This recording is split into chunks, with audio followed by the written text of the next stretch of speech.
Coming up on today's Next Fan Up podcast, I decided to share a few things that you didn't hear in the show. I'm wondering why Jason McCourty isn't on your list. We're not even at cornerback yet. My goodness. Stop skipping ahead, man. Patience, oh, God. We're at linebacker next. Have you ever considered shortening this show? Too soon, Jay? Too soon? Yep, too soon. Here we go. Can you guys hear me? Sorry, hold on. 32 superfans. I couldn't understand a word they were saying. One Podvader. You fired up for that, man? Huh? Every angle of the NFL covered. We on go time. We still on go. This is Next Fan Up. We're live, bro.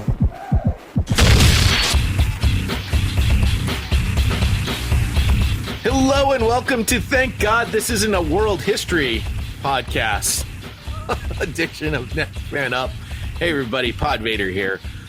We were just talking before we started recording of who said the wonderful bad quote or I should say wonderful quote that I will badly translate as you can only appeal to 50% of the people 50% of the time. Our good friend Neil, our Washington superfan over in Scotland, says it's Winston Churchill. I say it's Abraham Lincoln. Yeah, and James, our Eagles superfan, says move on with it.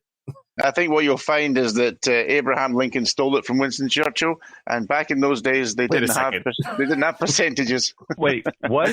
That's kind of hard to do. But okay. Well, I think you've got your timelines messed up. Well, if I say it often enough, it will become true. That's how you Americans deal with stuff. Oh gosh, yeah. Don't remind me what these Americans do over here. Ladies and gentlemen, sorry it's taken us so long to get back, but we are trying to make some changes to the show, changes that everyone will like. But as I said, probably only 50% of the people will enjoy it 50% of the time. That said, we have made some changes and we're going to be a little bit more formatted, and we probably will remain a lot formatted moving forward through this offseason. And we're over the next few weeks, I can tell you we're going to have a lot of focus on free agency. And that brings us immediately to our news of the week. Things happen in the NFL. That's why there's This Week in the NFL. Yesterday, today. So our top story this week is one that hasn't even happened yet because it's been reported by multiple sources with ESPN and the NFL Network that the NFL salary cap will be announced next week. And then there will be a, quote, bloodbath or, quote, massacre. Either way, there's going to be a lot of guys that are going to get cut and be without jobs next week in the NFL. So the cuts that we're going to end up talking about today are just a tip of the iceberg, not even a scratch, to steal Neil's phrase there. We'll have your super fan reactions right here on Next Fan Up next week, and we'll want your reactions too. So make sure you send us those emails, nextfanup@gmail.com, at NFU Podcast on Twitter, or facebook.com/NFU Podcast. But before we get to the cuts, let's start with some good news for some guys. And we start in Arizona, where the Cardinals have signed defensive end J.J. Watt. He reunites with DeAndre Hopkins. Deshaun Watson still looking for his release from the Houston Asylum. But we don't have any news on the Houston side. We do have our Cardinals correspondent, Dr. Jones, with reaction to the signing. Hey, Superfans, it's Dr. Jones here with a quick update on our Arizona Cardinals. Man, I couldn't have been more happy to see TJ Watt in a Cardinals jersey. That tweet he sent out with the source me was hilarious. As a Cardinals fan, you know, we look at that dollar amount that he got, $15.5 million, and I don't think it's been reported anywhere, but the Cardinals are very good at structuring their contracts with voidable years. We did it with Devondre Campbell last year, and I certainly expect that we're going to see some of that with the TJ Watt contract that hasn't been reported yet. So maybe it's 2 years, $31 million up front with 24 guaranteed. But if there's 2 or 3 voidable years after those 2 years, it could really help us spread that bonus payment out and make the cash a little bit more palatable in year one. And that's kind of what I'm expecting to see when all of this shakes out. As far as what he's going to do to the team, obviously there's a leadership component that can't be measured. Patrick Peterson's a free agent, and honestly, I think everybody is hoping he doesn't stay because of how poor in coverage he was last year. maybe he does well somewhere else, but he certainly was not performing well. Well, basically, since he came back from his PED suspension, he really hasn't performed well in our secondary. So what I see TJ Watt doing is sliding right in next to Chandler Jones and forming a very fearsome stunt package as we start attacking quarterbacks. And knowing that our secondary is so young, I think that's the trade-off, right? We want to get as many sacks on the quarterback, as many pressures as we possibly can, so that our secondary doesn't have to really guard the wide receiver position for very long. I still think we're going to be able to either transition tag or franchise tag Hassan Reddick if we can't come to some sort of long-term decision or agreement there. So I'm really not worried about keeping Hassan Reddick. I do think he's going to stay on the team. I think the one we're definitely going to lose will be Marcus Golden. If we do end up losing Hassan Reddick, Marcus Golden would be obviously our backup plan at that point. As far as our defense, we were 4th in the league in sacks last year with 48. I don't see that changing. Vance Joseph runs a very aggressive scheme, and we got those 48 sacks with Chandler Jones being out two-thirds of the year. So a lot of good stuff to talk about when it comes to the TJ Watt signing. Chandler and TJ, I think they have the most sacks combined since 2012. They're both getting a little older, we know that, but Chandler Jones, I expect him to restructure his deal as well. This is the last year of his 5-year monster deal that he signed a few years ago. I still think we're going to be able to go out and address the number 2 wide receiver issues that we have on this team. Larry Fitzgerald's just not what he used to be. He still catches everything that's in his orbit. Not worried about that. I think he only had 1 touchdown reception last year. He's just not creating the space in the slot that we would look for. So I can see Christian Kirk getting more slot snaps this year. I really think we need a speedster on the outside, as Andy Isabella has not lived up to the second-round draft status that we got him at. I really don't think Andy Isabella's long for the team. I really think Will Fuller would look great on the outside here. As we keep with the Arizona Texans theme, if Will Fuller becomes available on a short contract, then it's something we can think about. Imagine having Hopkins and Fuller with Fitzgerald and Kirk in the slot and having someone like Kyler Murray throwing deep balls. I could see Kyle Pitts as someone we go after as well. I think Kyle Pitts in the slot would be good, or on the tight end spot down lined up with the rest of the offensive line. That would be another nice thing. Also, we got to remember Isaiah Simmons going into year 2. Man, did that kid look good as the year ended. I'm really hopeful that we're going to have a Jordan Hicks, Isaiah Simmons, middle linebacker and inside linebacker pairing. Then you've got TJ and Chandler with Hassan Reddick on the outside. Our pass rush is going to be ridiculous. Really excited about that and really excited what the future holds for the Arizona Cardinals. Thanks so much, and I'll turn it back over to Pod. See ya. Thank you, Dr. Jones. One question I forgot to ask him before he recorded his report there, especially in light of the news of the Massacre coming next week. Did the Cardinals act too quickly, Neil? Should they have waited for either a better player or a cheaper pass rusher that isn't currently available, but probably will be after next week's cuts? Yeah, possibly, but then you run the risk of Watt getting a better offer, and if they think they're serious about having him on the roster, then you've got to just bite the bullet and go for it, haven't you? The interesting thing for me about the Watt deal is that you always look at these free agents and you think, well, are they going for the cash or are they going to a contender? And clearly Watt's going for the cash, so this is probably, and that surprises me a little bit, because I think he would also, I've always thought of him as a guy who actually really, really wanted, I don't know, because they all want rings, but you always kind of had the feeling he was a guy who wanted to really win, and I feel this is a cash move, and that's disappointed me a little bit, but I can never get over his really skinny legs. I've always had that in my whenever I think about him, I think of his skinny legs, and that's just enough for me. I'll think about like James. People in Arizona, I feel like the people in Arizona are disagreeing with you right now that they're not contenders. No, that's not a contending team. They're a decent team, but they're not a contender. Come on, don't look at them last year. They faded. It was a pretty mess of a season at the end, wasn't it? Murray was injured, and that might be something that comes back to haunt them. So yeah, not great. Right. James, I believe you. When I refer to potential pass rushers getting cut, I'm looking directly at your team. Hey! Stay away I'm just saying. I'm just saying. We got enough problems. Some of us are still healing. Okay. Let's stick with some good news. This came from Adam Schefter, who reports former Raiders wide receiver Tyrell Williams reached agreement on a one-year deal worth up to $6.2 million with the Detroit Lions, per source. We're going to bite a kneecap off. The knee biter, not the Neil biter, although I'm sure he'd like to bite Neil, must be listening to this podcast because Tyrell Williams is key to all my Madden rebuilds. Nothing? No? Because we know Madden is obviously the king in predicting who's going to be a great player years to come. No. Staying with Vegas-related news, Josina Anderson is reporting that Raiders guard Gabe Jackson has been informed he will be released, per source. So, again, we're hitting the tip of the iceberg. Kyle Van Noy, linebacker, was released from the Dolphins. While it's unconfirmed, speculation is that his real name in the locker room is Kyle Van Noying. Well, you think this is better than my iceberg joke? Jeez. Oh, listen.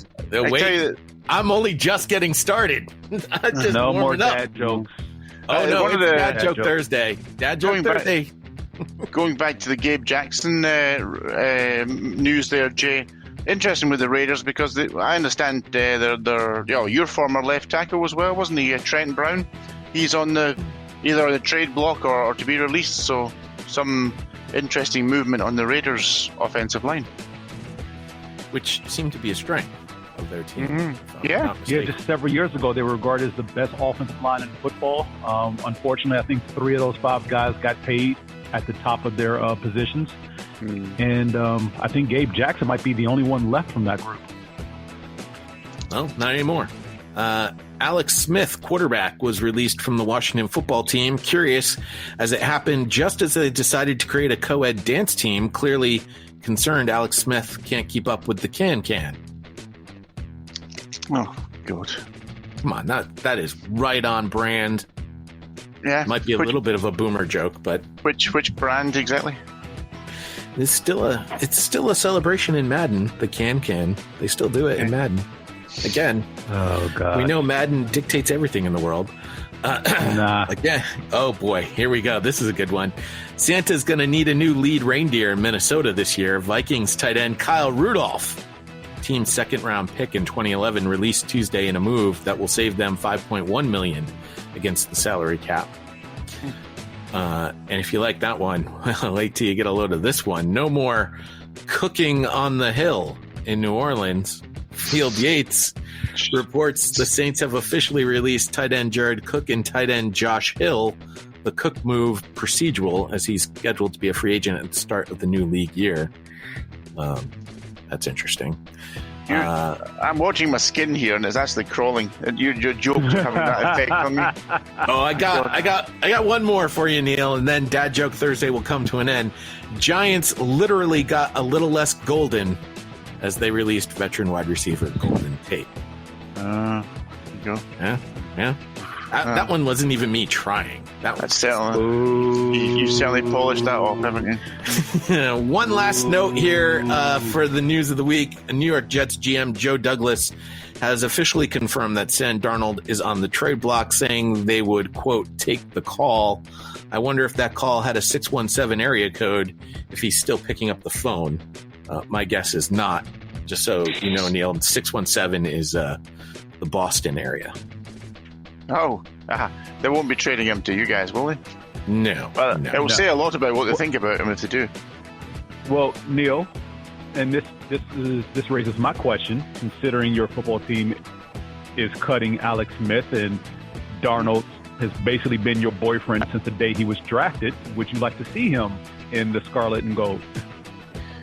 It's burgundy and gold for a start. Get your colours right. Yeah, whatever. It's some shade of red I've never cared about, and I grew up in the city. What is it about you and colours? Jeez. Oh, What is your James. depth chart like anyway at quarterback? Well, at the moment, it looks like Taylor Heineke. I mean, Oh, yeah, gosh. that's the Taylor Heineke is the starting quarterback. Then we signed an undrafted free agent who I liked an awful lot in college at Colorado, and that was Steven Montez, who's the sort of young guy there in development. And Kyle Allen, I believe, is he a restricted free agent? He's certainly one of the free agents, but not a free agent, if you know what I mean. He injured himself, didn't he, towards the middle of the season, didn't play. So those are the kind of guys we've got on our roster. So what we can clearly say is that the real starting quarterback, I don't think really is on the roster for Washington, and I think there will be interest in Darnold for sure. I know Washington made an offer for Stafford, which wasn't accepted. That was a first and a third they offered for Stafford. They also have been in contact with the Raiders over Marcus Mariota, but there were some contractual issues there that didn't progress the talks. And yeah, I think Darnold is in the running. And I don't know, James, what do you think for Darnold? A second round pick? Not a first, surely. Well, where are you all? You all are picking what, 20th? 19th. Somewhere around there? Yeah. 19th, 20th? I mean, it's low enough to where I wouldn't, say a first-round pick is too much. But, I mean, it's not worth multiple picks considering how his career has played out. And you also have to take into account his career in New York hasn't been that great, and it's not all been on him. I mean, the team around him, the previous coaching regime, it was horrible. I mean, the question I was discussing with Jay before we started was the thing with Darnold is what we haven't seen is him making average players into good players and good players into excellent players. He doesn't seem to improve guys, and that's why I can't see us giving a first round pick for a guy who doesn't elevate the guys around him. And I would say from the Jets' perspective, they're probably looking for a first round pick. Mm-hmm. They are a team that has multiple picks where they could afford to not trade him for a first round pick, which would really throw the market off for sure. Mm-hmm. But I don't think the Jets are looking to get rid of him for less than a first round pick. But I just can't see him giving a first round pick. Can you? There's only one team, and they got that 617 area code. No. Would you, seriously though, Jay, would you give up? What are you picking, about 20, 21, 22 or something? We're picking 15. Oh, wow, you're picking earlier than Washington. Oh my God! So you're picking. You went to the playoffs this year, my friend. That's right. Yeah. Okay. That was a great run for 6 days. Do you think you would give up that number? What did you say? 15? Did you say? Would you give that up for Darnold? I would. No. Oh no, Jay. Really? I would. We'll get into this. You know what? Cut the music. We'll cut the music here. As we're about to get into some free agency stuff. But before we do, let's finish this up with Sam Darnold and sort of the Patriots' view on quarterback. Right now, the way that I'm looking at it is Jarrett Stidham is my Mendoza line. Are you better than Jarrett Stidham, or are you worse than Jarrett Stidham? Or are you the same as Jarrett Stidham? I look at Sam Darnold as being way better than Jarrett Stidham. Yeah. And I would totally invest in a first round pick for Sam Darnold, who could be my franchise quarterback for 10 years. So do you think if Darnold had played for you this past season instead of Newton, what do you think your record would have been? What were you, 7-9 at the end? Yeah, I think we're probably still 7-9, but I think the arrow is pointing up, whereas right now the arrow for the Patriots is clearly pointing down with a question mark on it. But of course, the chances of the Jets trading to you guys is probably pretty slim. Huh? You'd have to overpay for it, I guess. Right, which probably is a first round draft choice. I think if the Jets are literally taking calls on Sam Darnold right now, and everyone's sort of offering what you're saying, they see his true value as a second round draft choice, and the Patriots call and they're like, "Hey, we got this number one here for you." I mean, at that point, you kind of have to weigh, do I trade him to a division rival? I mean, the only reason why you wouldn't trade him to a division rival is because you actually do fear that he's going to be good. Yeah. Yeah, that's right.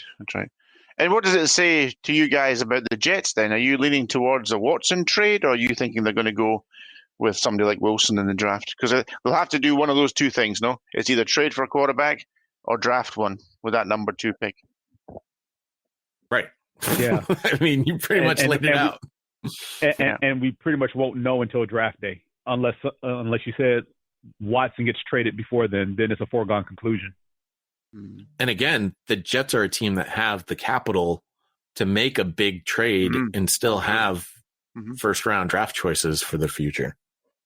That's correct. Yeah. All right. But it doesn't solve your quarterback problem, does it? It doesn't. It doesn't. So let's get into some free agency, shall we? What we're about to go over here, ladies and gentlemen, is what I'm calling my all budget team. This is based off of what I can see from F's rankings and from Over the Cap as players that aren't superstars. Every team obviously needs a superstar, but players that are sort of that lunch pail, blue collar, they're going to get the job done kind of guy. And that position is kind of hard to describe at the quarterback position because you kind of need a superstar at that spot unless you have a fully rounded roster. Then you can go with a guy that Neil and I would describe as like that game manager type. And in that regard, I'm calling for my number one choice as the all budget team at quarterback, Jacoby Brissett. Now, I don't think we talked about like, is Jacoby Brissett a quarterback that can come in and make other players better? Can he elevate their game? No. But can he come in and manage a team that's already got a lot of talent, a lot of weapons around it? Absolutely. He can definitely lead your team into the playoffs and be a Super Bowl contender. Yeah. So you're kind of taking the guys you think are going to be franchised or whatever off this list. Right. So I'm not looking at like Dak Prescott is clearly the number one choice at quarterback for everybody. But he's not going to, one, he's not going to be available. And two, if he is, he's going to cost you quite a bit of money. He's not a bargain. Jacoby Brissett, I don't think Jacoby. So I'm looking at Over the Cap, and they've got Jacoby Brissett with a a possibility of a $27 million contract. Yeah, I don't think so. I don't think anybody's signing Jacoby Brissett at that price. But probably not more than $20 million, if that. And that's I don't think he's hitting the 20s. I think he's in the mid-teens somewhere. Late teens, yeah. Well, so there's a guy that would improve your back to New England for him. I think Jacoby Brissett is a better quarterback than Jarrett Stidham, and would be a guy that I would take over Jarrett Stidham. I would the other take him guy, over Cam Newton as well. Oh, I don't want any part of Cam Newton, and I wish any team that does take Cam Newton next year the best of luck. So last year, which part of Cam Newton were you interested in? I was interested in none of it.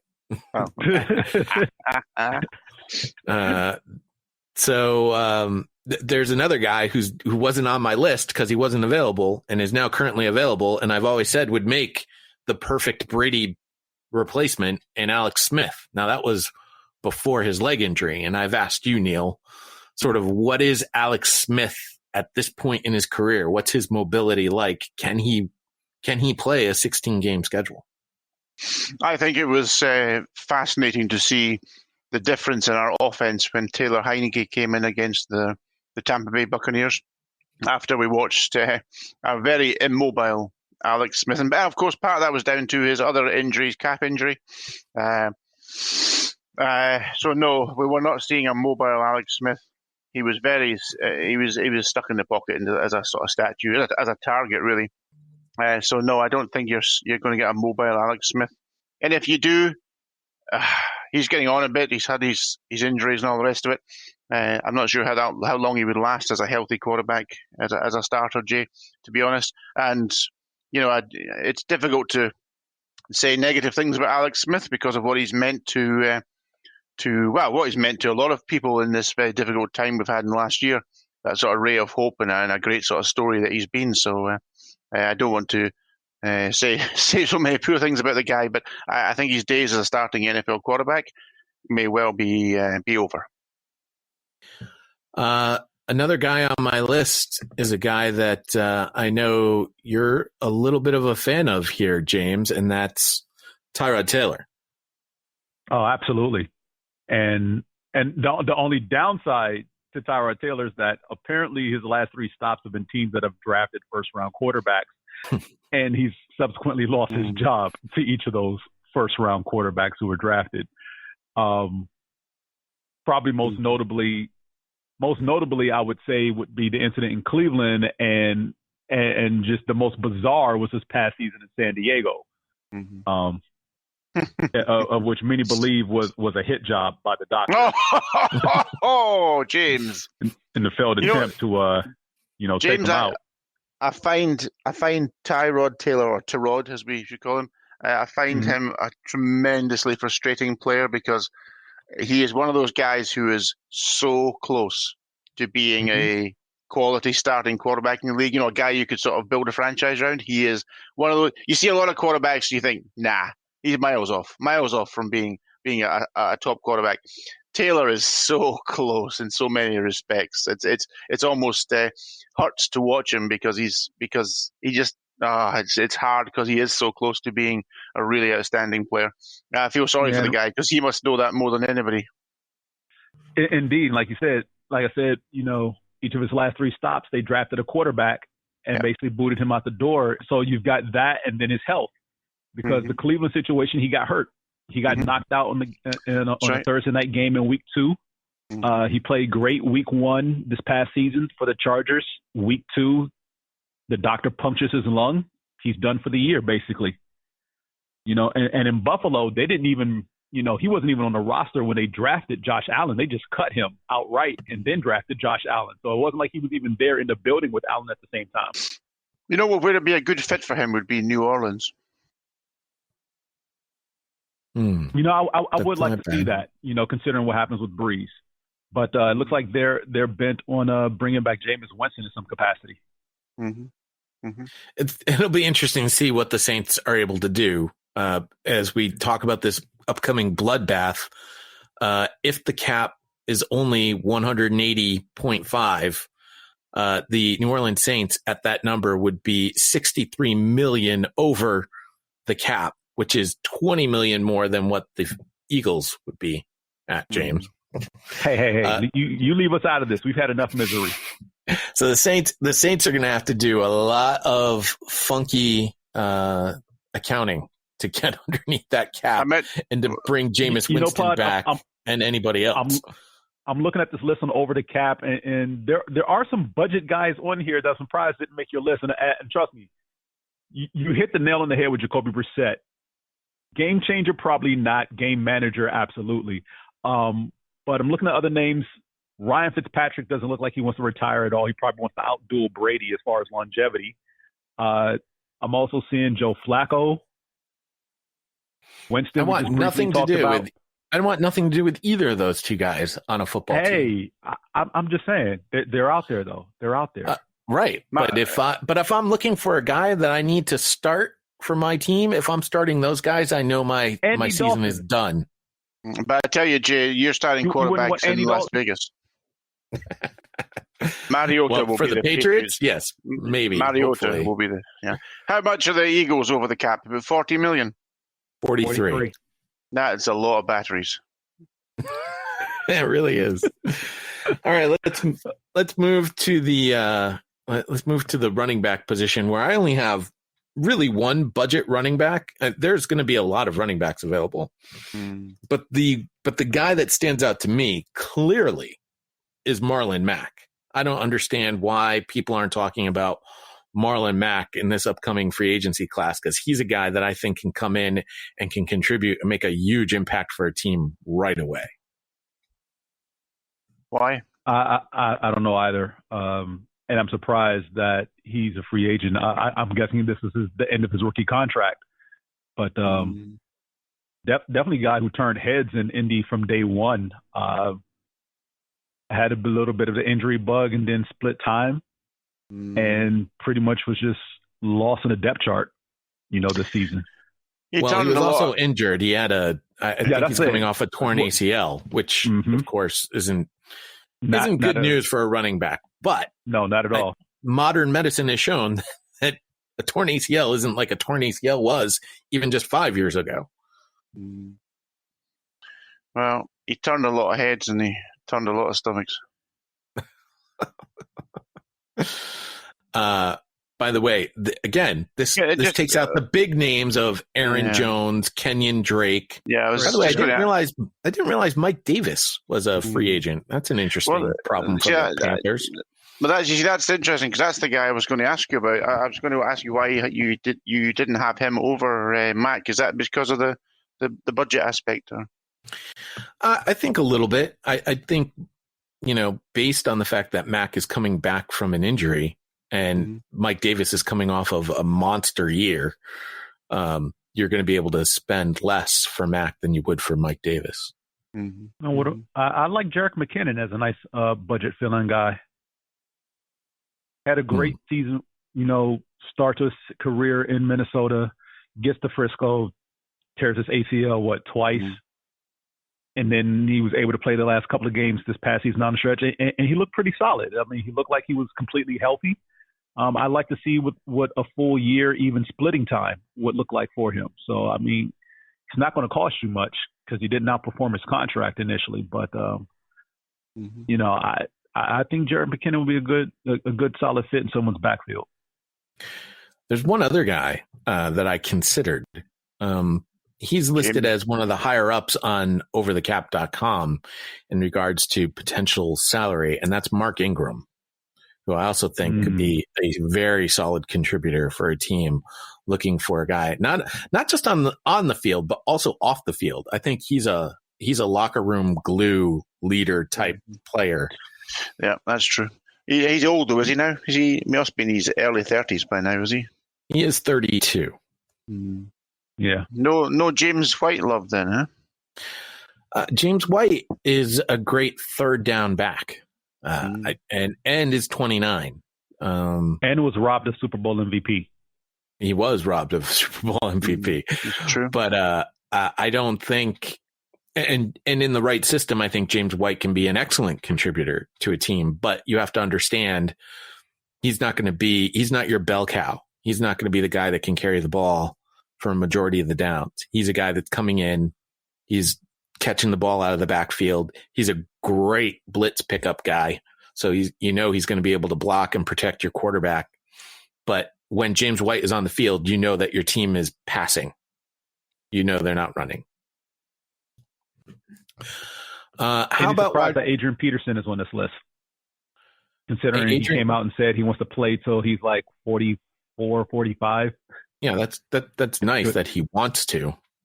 I think the thing that goes unnoticed in this conversation is that there is an NFL draft coming up with a lot of young players that don't have the tread on their tires. To me, Adrian Peterson's like a break glass in case of emergency type of free agent that won't get signed until there's a major injury in August. Breaking news here, NFL Network is reporting that Ben Roethlisberger has been signed to a new contract for 2021. So that huge cap number that he was going to be on for the Steelers is probably coming down somewhat as he restructures his deal for this upcoming season. Well, good for Ben Roethlisberger. He wouldn't have made it onto this list because he wouldn't be a budget play anyway. No, but... That is interesting news. All right. Let's move to wide receiver. My number one budget wide receiver here would be Curtis Samuel, but I don't know if I can, based on my own rules, I don't know if I can count Curtis Samuel as a budget option. I think there's going to be a lot of teams making a play for Curtis Samuel. Yeah, I have this fear that Ron Rivera will go for him. He drafted him, of course, to the Panthers. Not a player I've ever rated. You don't like him? No. Interesting. No. Tell me what he's done. He had a pretty good year this past year. Did he? Yeah. Mm-hmm. I believe, was he not a Pro Bowl wide receiver for the NFC? What? Curtis Samuel? For the Panthers. Yeah. Yeah. What was he, 19th alternate or something? They didn't have alternates this year. He had 77 catches for 851 yards and 3 touchdowns. Okay.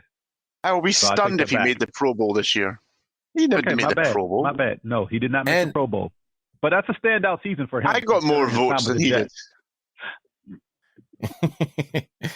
Listen, the thing that I've liked about Curtis Samuel, erased the touchdown number, but every year he's gone up in receptions and in yards. Yeah, up to the lofty heights of 850. I mean, come on. So make him your number one or number two, and now he's not a number one receiver. Okay. Well then. Is he? I mean, come on, guys. He could be. What? I think he could be. He's shown improvement every single year. If he were to continue on the same tread, next year is a 1,000-yard season in him, Neil. This year he played 15 games. He only started 5. He doesn't even start for his team. Well, that's even better. That he put up 851 yards in only 5 starts. Okay, that's as positive can get. Spinning that one. You take him in New England. I don't want him. No interest in him whatsoever. I mean, he can't. How about you, James? James, your team needs some wide receivers. Oh, please don't get me started. The entire core is horrible. And considering we'd have to go into the bargain bin, I'm really not enthralled by anybody here to be like, yes, this guy would help. I mean, we all know my dream guy is AJ Green, but that's most likely not going to happen. That's not a bargain. Well, at this point in his career, that number's not. He's not going to get that number. There's no way he gets that number. I think. Let's put it this way: is he going to cost you? Yes. I don't think it's going to cost you as much as people as a top tier wide receiver. He may be in the 10 to 12 million range a year. Oh, really? Considering the last couple of seasons and his injury history and his age, he'll be lucky to get $5 million a year. I think he can still command at least 10. By the way, if there's a team that's lucky enough to get AJ Green at $5 million a year, they have stolen AJ Green. I rather fear a great player that he is. He's done. Would be my view. By the way, I like Demarcus Robinson on the list. I will say that much. But yeah, 2 names off the top. I'd say Demarcus Robinson. I definitely like him. And even though he'll never be welcome back in Philadelphia, Nelson Aguilar is a good bargain bin wide receiver as well. You know, when his head isn't keeping his hands from doing their job. I have some other wide receivers on my list. Isaiah McKenzie was one, and this is where Buffalo Rob comes in, who mentioned if he didn't have a 3-touchdown game in a meaningless Week 17 game, is he on this list? He's a fine gadget guy who I would like to return on a cheap deal, but he would be in over his head in an expanded role. He is a fumble concern even in his current limited role. I do like Isaiah McKenzie as a nice slot wide receiver for any team. I also have Laquan Treadwell, David Moore, and Philip Dorsett as other guys that I put in the same role as Curtis Samuel. Maybe a number, not calling them a number one. That's probably unfair, Neil. You're right. But I would put them as a high 2, like a fake number 1, if you will. Yeah, well, that is very, very generous of you, I think, Jay, would be the term I would use. I'm just really underwhelmed by the entire free agency class so far, and I kind of hope we get our bloodbath that you're predicting there, Jay, because that will make it a bit more exciting. Because there's nothing. Are you guys excited by this list? Okay, so bargain free agency doesn't necessarily instill incitement. I could say Chris Godwin or Allen Robinson, and of course you're excited by those guys, but they're not going to come at a bargain price. No, I'm not excited by those guys. I don't really. I think Robinson's a good player, but I don't think he's a great player. And Godwin, he's okay as well, but drops the ball too much for me. Kenny Golladay. Again, good player, very patchy injury record. Juju Smith-Schuster? Oh, no. Juju Smith-Schuster is one of the most overrated players in the league. Wow. All right. He's really down on wide receiver. Interesting. He is. Do you guys rate Schuster? I don't really rate Schuster at all. I mean, I would put him up at the top of the list, as does PFF, and he's going to be expensive. He is. He's going to command a large contract. Well, you can be really crap, but be top of a very, very crap list. So, Out. All right, let's move to tight end. My number one bargain tight end, these are guys that if you've got other pieces around, they can come in, they can contribute, and they can be a solid performer for your team. My number one tight end in this regard is Trey Burton, and I believe James has a comment on Trey Burton. Yeah, like I said, he's a solid number 2 tight end. He's definitely not going to be your number 1 in any stretch of the imagination. But if you're running 2 tight end sets, definitely get him on the field. He'd be a great fit. Wasn't he playing for the Colts anyway at one point? Yeah. He played this last season for the Colts, but he still wasn't their starter. He could stay with the Colts and tell Carson Wentz all about that great play he made in the Super Bowl. I will tell you, as a Patriots fan, he's the kind of guy that Bill Belichick targets, a guy who's done something against us in the past, and then, oh, hi Trey, how are you? I can see a future where there's going to be a lot of players on that list. Right. Well, yeah.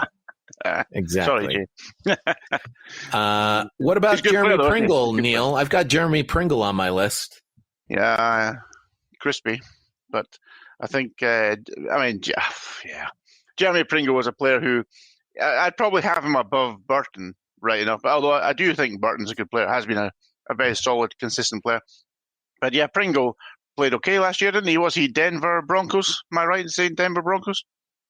Look, I thought he was on your team still. No. Yeah. No, that's Jeremy.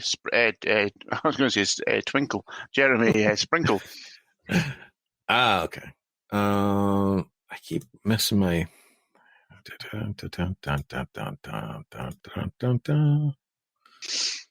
Uh-oh. I just froze my computer. Oh, that's wonderful. Yeah, that's never good. Where Pringle? That's what I'm looking for right now. I see Sprinkle. I don't see Pringle. Are you sure you didn't confuse the two, Jay? Maybe I did confuse the two. Okay, so you did mean Sprinkle, right? Well, he is Washington then. Yes, absolutely. Man, that's terrible. You guys got to do a better job of checking my work. Isn't there a Pringle? Isn't there a Pringle that plays for Detroit? No. Oh man, there is, but he's not a free agent. He's not a free agent. Yeah. Yeah, there he is, Jeremy Sprinkle. I meant Jeremy Sprinkle. There you go. I did mean Jeremy Sprinkle. Yeah, well, he has been. He's more of a blocker than anything else, and has been. I mean, he lost his starting role last season when the new regime came in. But before that, I mean, he was okay. A good blocking tight end. Don't expect too much from him in the passing game, but you know, he's a decent pickup. I mean, he's a good squad player for sure. I also have Jacob Hollister, who was a former undrafted free agent for the New England Patriots and had a pretty decent year filling in at tight end in Seattle.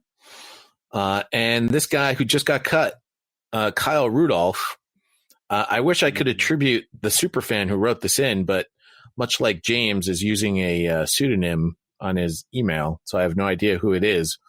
But Kyle Rudolph was added to our list saying he is old, but he can still play and is likely an upgrade for about 10 to 12 teams at tight end. This gives his partner Irv Smith all the touches, which he deserves. A very good player, but Rudolph is still a very good tight end. And if Jason Witten can find a place to play, Rudolph will too. Well, I think Rudolph might be close to the top of the tight end list. He is. According to PFF, they've got Hunter Henry, Jonnu Smith, Gerald Everett, Rob Gronkowski. I would probably put Rudolph right in that Hunter Henry, Jonnu Smith area. Yeah. It's one of the things. Absolutely. It's one of the things about free agency, isn't it? That you have to be careful you're not paying for the name. Right. I guess that's one of the things we always think. Oh, Kyle Rudolph, he's had a real successful time, but maybe last year he really tailed off and was injured, and who knows what all went on. So, I mean, he's been a 2-time Pro Bowler, Rudolph, and a fairly consistent guy over the years. He's over 450 catches in his career, so he can certainly play the game.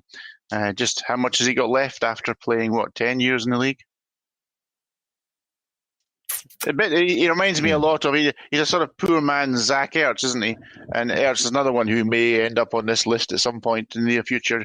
James will tell us maybe a bit more about that. But he's another one who's been a great pass catching tight end, but last year looked lost at times last year. Well, last year was a transition for the Vikings in a lot of phases, and again, they drafted Irv Smith. He wasn't happy about it, and then pretty much lost playing time to Irv Smith. And the writing was on the wall when we heard the rumblings that he wasn't happy with the amount of targets he was getting, the amount of plays he was getting, and you could just see it coming to this point. So him being cut really was a foregone conclusion going into the beginning of last season. Yeah, that's fair.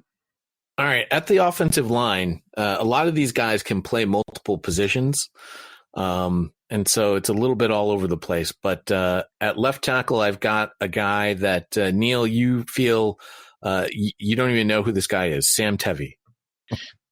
Not a player I'd really thought an awful lot about and considered, but he has had 3 pretty solid years in terms of he started, 38, 43 games in 3 years, so at the tackle position. So that's pretty solid. But I don't know an awful lot about him, to be honest. I mean, Chargers, Ken, call me Ken. He'll know more about him, but not for me. Don't know. Can't say a lot. James?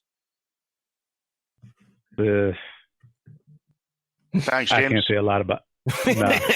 Well, again, This is a bargain type of guy. If your team is in, looking for, the number 1 left tackle, who PFF currently has Trent Williams, that's a huge amount of money. But if you're looking for a guy that can be a solid contributor to your offensive line, Sam Tevy is a guy that your team should be considering. He may be in the buy one, get one free zone, though, isn't he? Well, what's funny is some of these guys I know from Madden. Most of these guys I know from being Patriots, because at left guard, I've got Jermaine Illuminor and James Ferentz. Now, I don't know how Illuminor got lumped in with the guards because he is more of a tackle. But he is definitely a contributor that has played well when having to replace the starter on the offensive line, especially at the tackle position. Same with James Ferentz, who, again, listed as a left guard, but also plays center. Not the greatest center, but again, he's a good, solid guy who has played a number of snaps that can be a contributor on your offensive line and can help fill some of those holes that you might have. The actual centers, I've got David Andrews listed as a bargain. Now, again, I wouldn't go that far. Well, this is the thing. If we really are expecting a bloodbath, and if the salary cap really is coming down, then there's no way you're going to be able to pay all of these centers that are available. I'm looking over the cap right now, and you have Nick Martin, Alex Mack, Corey Linsley, Austin Blythe, David Andrews, Ted Karras, Joe Looney, Austin Ryder, Taylor Lawrence, Matt Skura. A lot of these guys were the starters for their team. Yeah. That are all available free agents. There's such a glut of centers. But I wouldn't consider David Andrews a bargain. I'd put him in that top tier. I think he's one of the better centers, if not one of the best centers in the league. He is, but is he going to go before Alex Mack? He's not better than Alex Mack. I think the only knock on Alex Mack is probably his age. That is probably the only knock. But that's sort of what I'm looking at. Atlanta can't resign him. So take that. There's a second knock. Atlanta can afford to pay him while they're still paying Ryan and Jones. And he is their best offensive lineman. My thought that while David Andrews might be one of the best, PFF has him as the second rated center behind Corey Linsley. I just don't see that much money being spent at this particular position with all of these other starting centers that will also be free agents. I think he's a guy that you're going to be able to steal. Okay. At right guard, I have listed Mike Rummers, and Nick, our Kansas City superfan, says he really hopes Kansas City brings Rummers back. Valuable swing tackle, can play 4 spots on the O-line serviceably. Hopefully being a part of the disastrous Super Bowl line drops his price and they keep him around. He wasn't the problem. The problem is the Chiefs need 3 more Rummers. Yeah. No, especially since all that pressure came from the outside and not up the middle. I think he's a good interior, solid guy. Guard, center, guard. Probably, if he stays in there, he's wonderful. The joke is that the guys who play inside the tackles pretty much don't have good feet because you need good feet to play tackle. I wouldn't say that about Rimmers. I think he has great feet, but it's probably safer to keep him in the interior than at the edge. Another guy I had on this list at right guard is John Feliciano, and Buffalo Rob comes back in, who says not a bargain guy in my opinion, as he will likely command an $8 million deal. That said, he is great in the run game and a fantastic culture guy. He's the type of player you want in the locker room. Early reports are he's staying with Buffalo. $8 million, that's a bargain, I think, for an offensive lineman. No. I think if you're under double digits with an offensive line contract, you're a bargain. Yeah, but again, like I said, the interior of the offensive line, guards and centers, even the best of them, not many of them command more than $10 million. Your $10, $12, $13 million contracts are reserved for your tackles. The interior scales down greatly after that. So yeah, I agree with everything Buffalo Rob said. There's no way they're letting him go. And I mean, $8 million probably puts him towards the top of the list. If not, keeps the salary competitive with, just under the highest of the highest paid. Let's see. I mean, Neil, what's the most you're paying for a guard? Well, and considering we franchised Brandon Scherf last year, if he's good enough, I'll pay whatever it takes. So a really good one, you're probably talking upwards of 14 million or so. So, I mean, listen, PFF has John Feliciano ranked way low in terms of guards. I would disagree with their rankings considering what I saw from the Bills this year in their offensive line. He was definitely one of their best offensive linemen, if not the best. He'd be the ninth guard, and he's 199 overall in PFF's ranks. The 9th ranked guard? Yeah. Well, that's pretty good. Well, that's why I say he's a bargain. Because you've got 8 guys ahead of him that are going to command larger contracts. Sure, and you've got to consider there's, 64 starting guards in the league, so if he's number 9, it's pretty good. You'd take that, wouldn't you? I would. Right tackle, I have LaRaven Clark. Well done. Move on. Thank you. Yeah. Right. Let's talk defense. Edge. Here's an exciting position for you, Neil. At the edge position, my number one guy, he's a guy that I always do my Patriot rebuilds with, Tyus Bowser of the Ravens. The Ravens actually have 3 edge guys that are unrestricted free agents this season. I was going to ask you why you didn't have Matt Judon in there. Because Matt Judon's not a bargain. He's not a bargain. I'm going to ask why he doesn't have Kyle Van Noy in there. Well, because Kyle Van Noy was just released yesterday. This list was made well before yesterday. I'll give you that. So where does the Tyus Bowser love come from then, Jay? Well, mostly from Madden, but also he had a pretty good season. He had an up season there's a world out there with potential. There's a world out there, Jay. Yeah. What are you trying to say? What are you trying to say? I'm saying, give your kids a good example and go out and play in the streets. Wow. And listen, with Tyus Bowser, I mean, looking at PFF's edge defenders, right? Shaq Barrett, Carl Lawson, Jadeveon Clowney, Yannick Ngakoue, Melvin Ingram, Bud Dupree, Leonard Floyd, Trey Hendrickson, Matt Judon, Alden Smith, Hassan Reddick, Tekris McKinley. I mean, the list goes on and on before we get to Tyus Bowser. Mm-hmm. Yeah, but half those guys are name recognition only. And that's why they're going to get paid, not through any solid production on the field. Like Jadeveon Clowney, I mean, come on. Right. Well, the team that signs Jadeveon Clowney is going to regret it. But the team that signs Tyus Bowser, he's a more bargain deal. They're going to find a nice, productive player. He's a rounded player. He can drop into coverage. He can stop the run, and he can add a bit of pass rush for you. So a good squad guy for sure. So yeah, he's worth it. He's only 25, Jay. So some good years ahead of him, and you never know. Put him into a scheme where he can just come and go in the rotation. You can get a good solid player there, somebody you can trust, I guess, on the defensive side of the ball, and that's really important. So. He'll get a solid deal somewhere. I also like Samson Ebukam and Noah Spence. Oh, Noah Spence. No. Take him off your list. Ebukam, yes. I can see Ebukam. Why am I taking Spence off my list? Because if you've written that on a piece of paper, you've wasted a lot of ink and paper. Wow. He is a guy who had problems in college. He transferred, I think, either from or to Ohio State. I think he's from Ohio State after some off-the-field issues.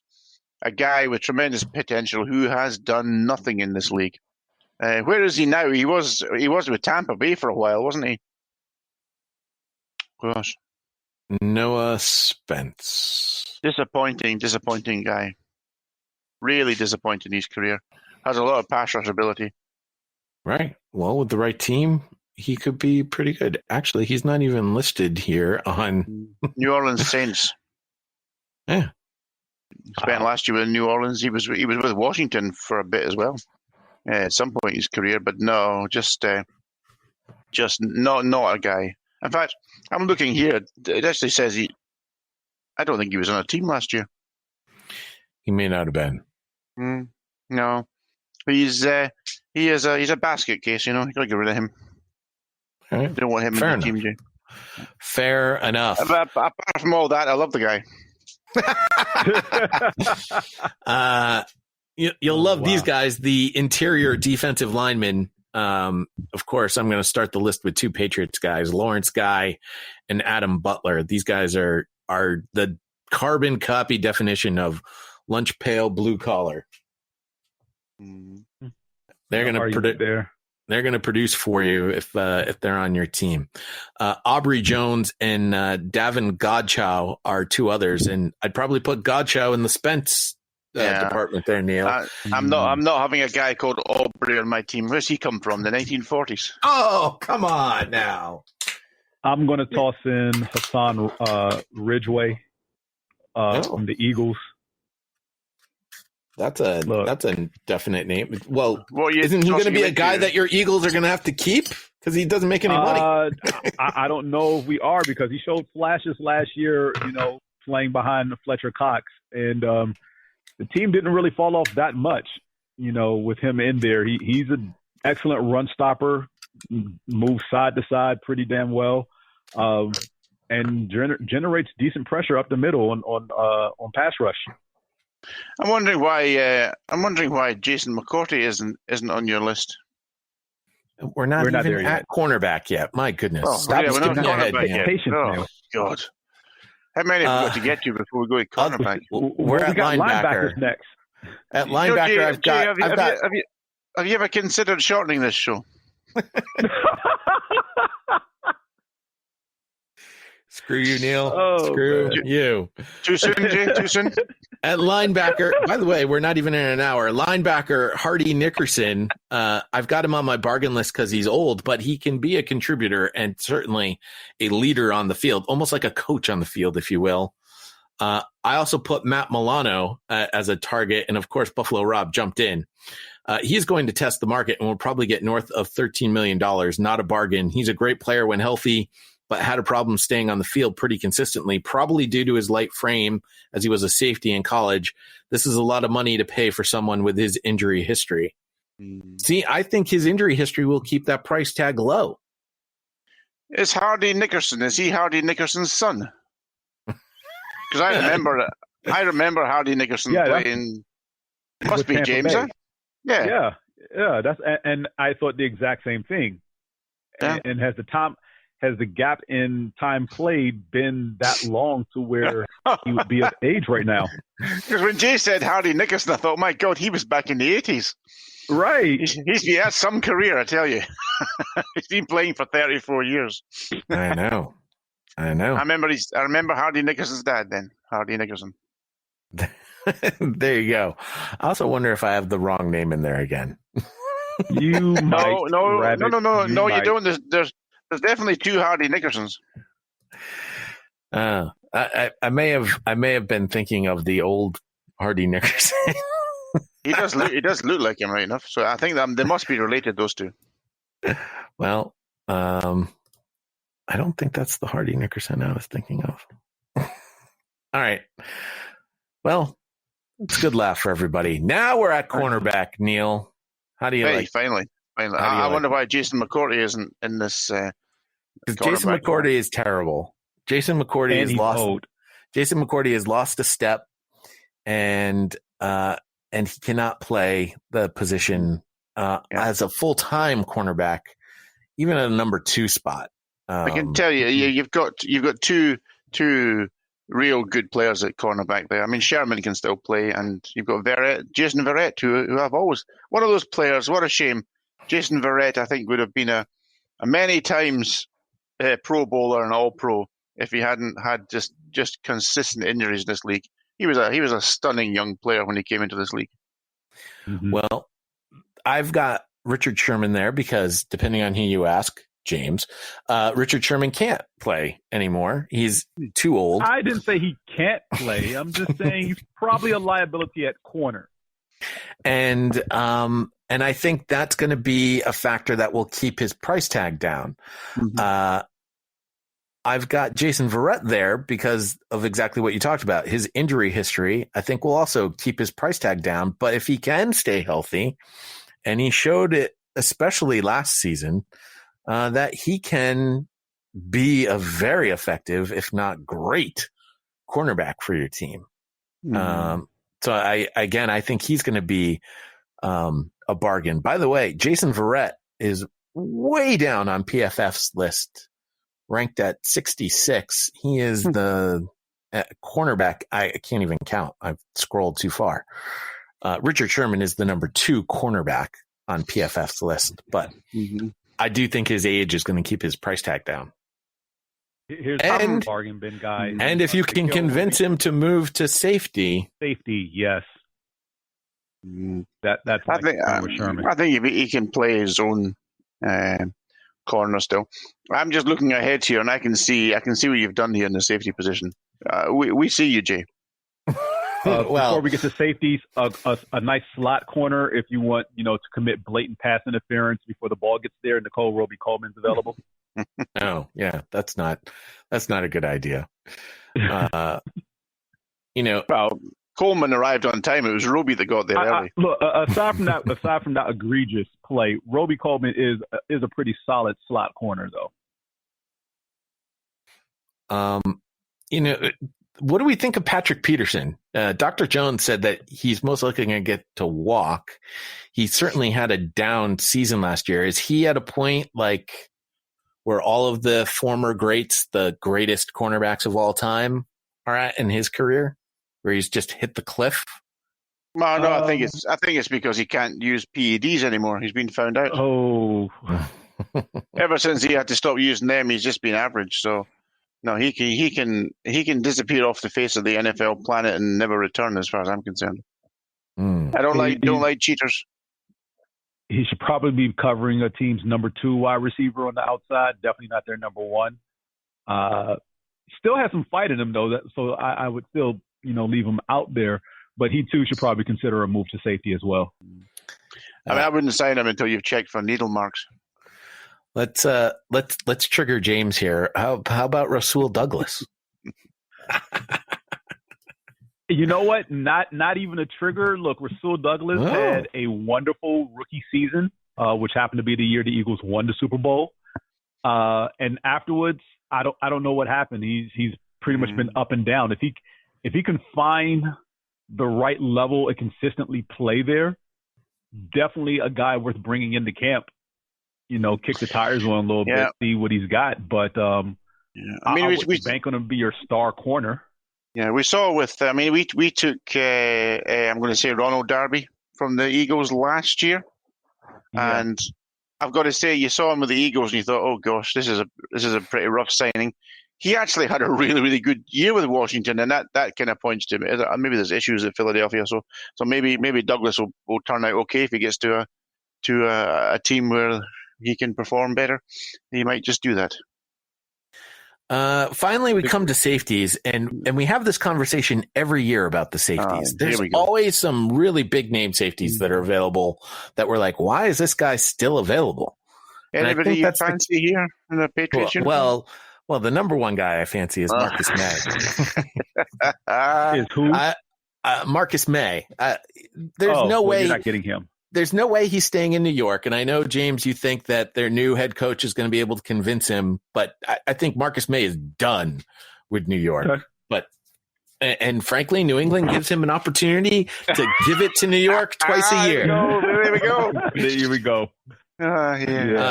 So I mean, I would love Marcus May, and he's only listed as the 4th safety in PFF's rankings. I don't think that's true. I don't think that's true. I would take Marcus May over Justin Simmons, Anthony Harris, and Marcus Williams. Those are your top 3, according to PFF. Debatable in all 4 of those being number 1, but I think I think the grouping is proper. John Johnson's right below him, followed by Xavier Woods, and then my other bargain guy is Malik Hooker. Yeah, I think May has a particular skill set. I think he's a good player, and I think he's in that group that you mentioned there, Jay, for sure. But I don't think he is an outstanding player. I think he's a good, solid player that can play for a while. He's coming up to 27, so you've still got some good years with him. Mm-hmm. And he didn't seem to dip. His performance didn't seem to dip even once Adams left. And that often happens with a guy who's playing next to a really great player. The performance can dip, but he seemed to be pretty good. He was one of the only bright spots for that Jets definitely. team. Absolutely, yeah. But there's no way he's going back to New York. I can't see it. I think just for his own psychology, he can't go back to New York. Well, Jay, we've talked about it before with Watt, didn't we? It depends what the money is. Another guy who just, if he could find a way to stay healthy is Keanu Neal. I think he could possibly, if he was healthy, if he were able to guarantee his health, I think he is the best of the safeties available. But the problem is I don't think he's ever played a full season. Don't think so. Yeah, definitely have to check with MJ on that one. But yeah, there's a lot of safety. I mean, Earl Thomas is still listed here. I know he's a name and he's up there in age, but he's available as a. Is he a gun for hire? I think so. I think so. Horrible. All right, so that's my bargain team. That was my bargain team. Just in case Keanu Neal was listening, he did play a full season in 2017, but otherwise, you're right. He hasn't played a full season either before or since. Yeah. So, that's my bargain team. No kicker. Did you really want to go over kickers? Seriously? No. I mean, come on. I felt like just messing with you right there. It was a good jab. So how many games would they win in an NFL season? 2? If this was the team, Yeah. With they're winning more than they're winning more than 2 games. With a selection of backups of equal sort of standing, you consider them what, 3 or 4 win team? No, I would give 5. this team 5. I would give this. I put them at 7. Ooh. What? 7? Yeah, this team could win 7 games. So they would be equal to the Patriots from last year. Yep. With Laquan Treadwell leading the wide receiving group. No, got Curtis Samuel leading the wide receiver group. Wow. Laquan Treadwell is the second, and actually, frankly, I'd probably take David Moore over Laquan Treadwell. And then I got Isaiah McKenzie in the slot. Let's put it this way. My wide receiving core here is 1,000 times better than the current New England Patriots wide receiving core. I would give this team 2 wins. Well, I don't know. James, what do you think? 5.